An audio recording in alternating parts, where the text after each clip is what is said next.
Arsenal are not waiting. That is the single most important thing to understand right now. The Premier League champions are not sitting back, celebrating last season, or resting on what they built. The reality for this club is that Mikel and sporting director Andrea Berta are already deep in work, and the transfer window has only just opened. Let me take you straight into what is happening. The first thing you need to know is that Arsenal have received the green light from Morgan Rogers. That is confirmed. The Aston Villa attacking midfielder has signalled that he is open to making the move to the Emirates Stadium, and the moment that green light came through, Arsenal wasted absolutely no time. They moved immediately to their next target. That target is Bradley Barcola of Paris Saint-Germain. Now here is where it gets really interesting. The situation is not Rogers instead of Barcola. The situation is Rogers and Barcola. Arsenal want both. They want two elite left wingers this summer. And if you understand what Arteta is trying to build, that ambition makes complete sense. But that is not all. Because at the same time, a stunning swap deal involving striker Julian Alvarez and Viktor Gyokeres is reportedly agreed with Atletico Madrid. And on top of that, Arsenal have also decided to make a move for Club Brugge winger Christos Tzolis. And there are talks with the representatives of a 17-year-old Georgian talent named Andria Bartishvili. This club is not standing still, not even for a moment. Now let me explain why all of this matters so much. Arsenal won the Premier League title last season. That is confirmed. They spent in excess of £200 million in the previous summer window on 8 new players, and every single one of those players contributed to winning that title. That is an extraordinary return on investment. But winning the league once is not the goal anymore. The goal is to defend it, and to do that, this squad needs to evolve. Josh Kroenke, the co-chair of Arsenal, was very clear about this after the title win. He said, and I want to make sure you hear this clearly, that winning is not a reason to stop working. He said teams around Arsenal are going to get better. He said that if you are not trying to continually evolve and improve, you are standing still.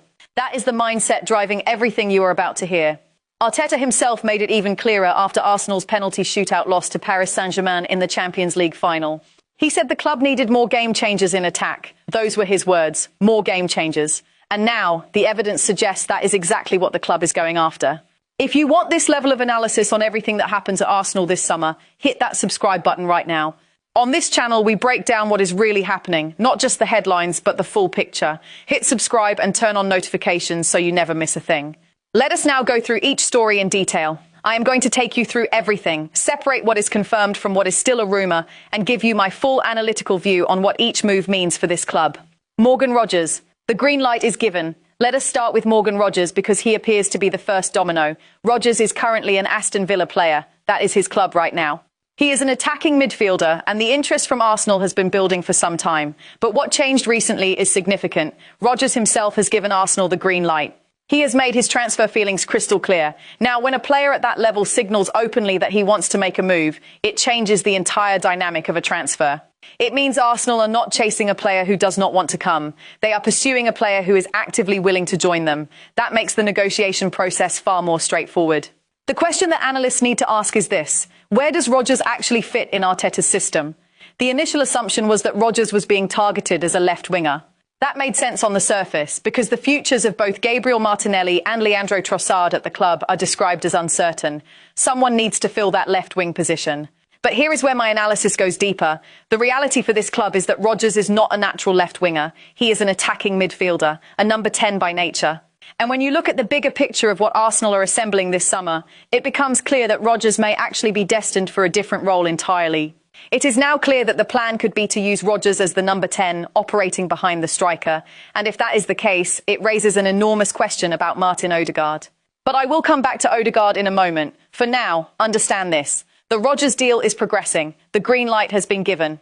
And the moment that happened, Arsenal shifted their attention to their next piece of business. Bradley Barcola. Arsenal prepare an opening bid. Bradley Barcola is a Paris Saint-Germain winger. He is French international. Last season, he made 49 appearances for Paris Saint-Germain, scoring 13 goals in all competitions, with 2 of those coming in the Champions League. Now, Paris Saint-Germain have won back-to-back Champions League titles, and Barcola has been part of that squad throughout. But the situation at Paris Saint-Germain has shifted. Manager Luis Enrique has preferred a front 3 of Ivica Kvaratskhelia, Desire Doué and Ousmane Dembele for most of last season. That means Barcola has slipped down the pecking order.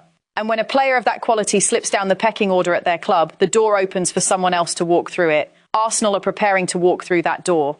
The opening bid is being prepared right now. Arteta's main priority this summer is to elevate the level of the attack, and Barcola has been identified as a player who can do exactly that. He is described as a target that could bring a genuine upgrade to the starting lineup. Now let us talk about the price, because this is where it gets serious. Reports indicate that Barcola will cost in the region of £112 million.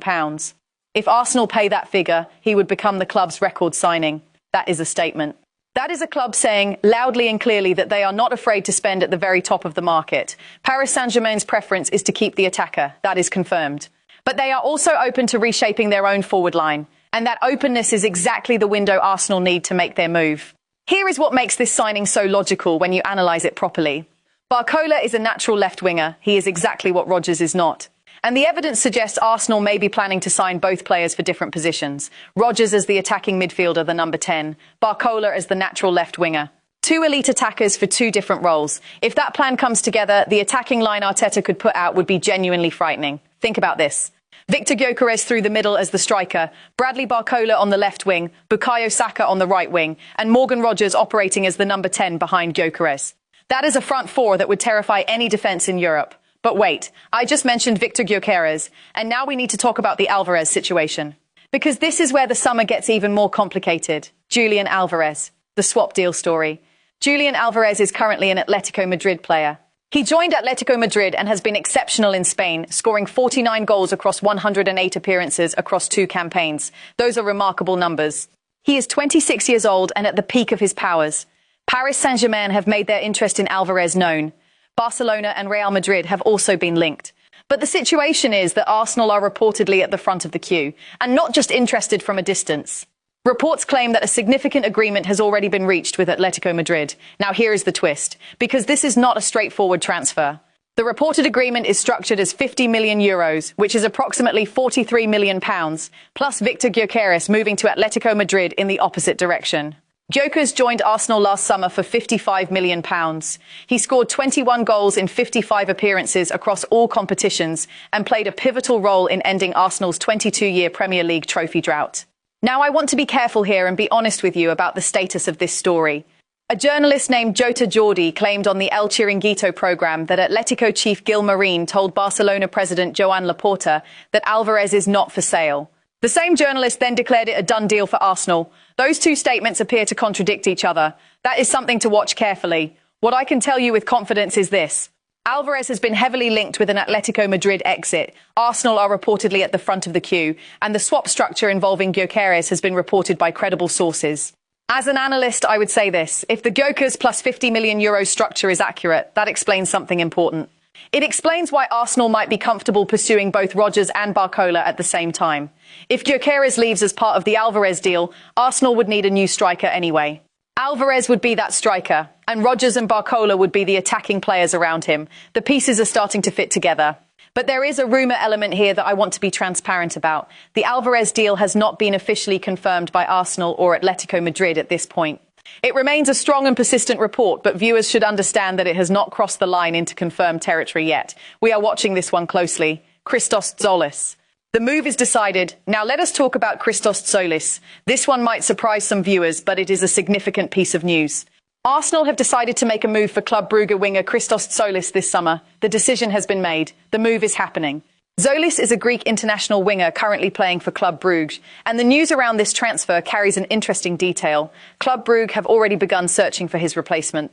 They are pushing to sign Augsburg attacker Mert Kermer as cover. That tells you something important. When a selling club starts looking for a replacement, it usually means they believe the departure is coming.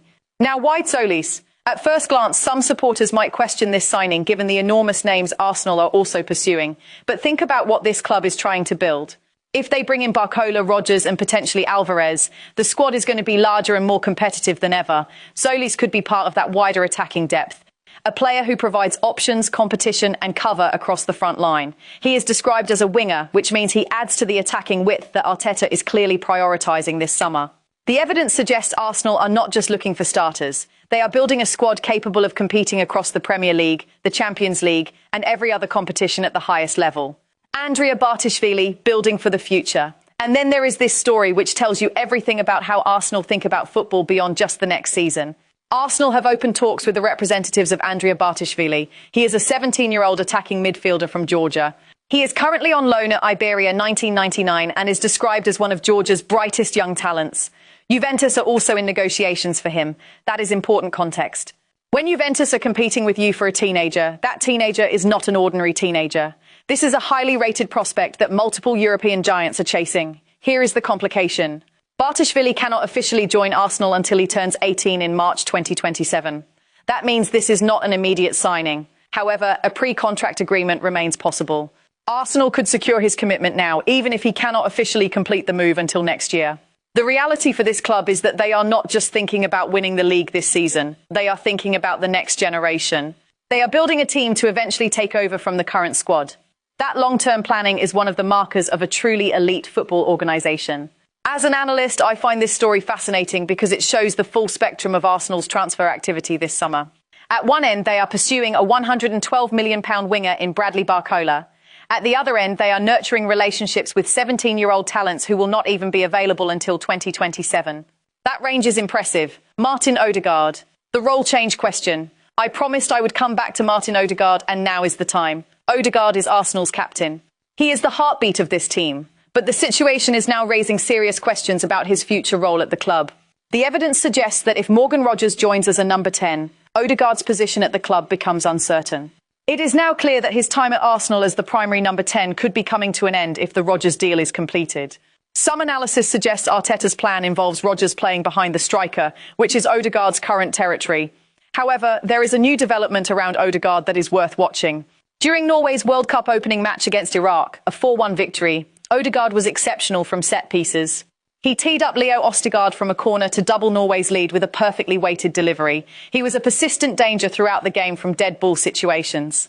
The interesting point here is this. Odegaard does not typically take corners for Arsenal. Declan Rice handles them on the left side, while Bukayo Saka takes them on the right. But Odegaard is left-footed, and his ability to consistently pick out teammates from set pieces may have given Arteta something to think about. Could Odegaard's role evolve at Arsenal rather than his time ending entirely? Could he become a specialist set-piece taker alongside a different positional role? These are the questions that this summer will answer. But what is clear is that Arsenal's pursuit of Rogers, a natural number 10, puts Odegaard's traditional role under genuine pressure. This is a story that will develop throughout the summer, and viewers of this channel will get the full analysis every step of the way. Bringing it all together. What does this summer mean for Arsenal? Let me now step back and give you the full picture. Arsenal won the Premier League. They reached the Champions League final. And despite that extraordinary season, the message from every level of this club is the same. It is not enough. The evolution must continue. The co-chair has promised investment. The manager has demanded game changers. The sporting director is executing. And the evidence of that execution is visible right now in the transfer stories we have just broken down together. Morgan Rogers, the attacking midfielder who has given his green light to a move, brings creativity, directness and versatility to a squad that is already the best in England. Bradley Barcola, the natural left winger, brings genuine elite-level quality on that side of the pitch. At £112 million, he would be Arsenal's record signing. But Arteta and Berta clearly believe he is worth every penny. Julian Alvarez, in the context of a swap deal involving Viktor Gyokeres, brings a different kind of striker profile to the club. A striker who combines work rate, technical quality and a proven goal-scoring record at the highest level. Christos Tzolis adds depth and competition across the attacking positions, giving Arteta options when the fixture list inevitably becomes relentless. And Andria Bartishvili represents the next generation. A 17-year-old Georgian talent who might not arrive until 2027, but whose recruitment now signals the long-term ambition of this football club. This is not a club that won the Premier League and decided to relax. This is a club that won the Premier League and immediately started planning how to win it again, and how to go one step further in Europe. Arteta lost that Champions League final on penalties to Paris Saint-Germain. He knows what is missing. He has said publicly that this squad needs more game changers in attack. And every single transfer story we have discussed today is a direct response to that assessment. The summer is early. More stories will emerge. More deals will progress. And this channel will be here every step of the way, giving you the analysis that goes beyond the headlines and into the real substance of what Arsenal are building. If you have watched this far, you already know this is the channel for serious Arsenal analysis. Make sure you are subscribed, turn on notifications. Share this video with any Arsenal supporter who wants to understand not just what is happening, but why it matters. Arsenal are moving, and this summer is only just getting started.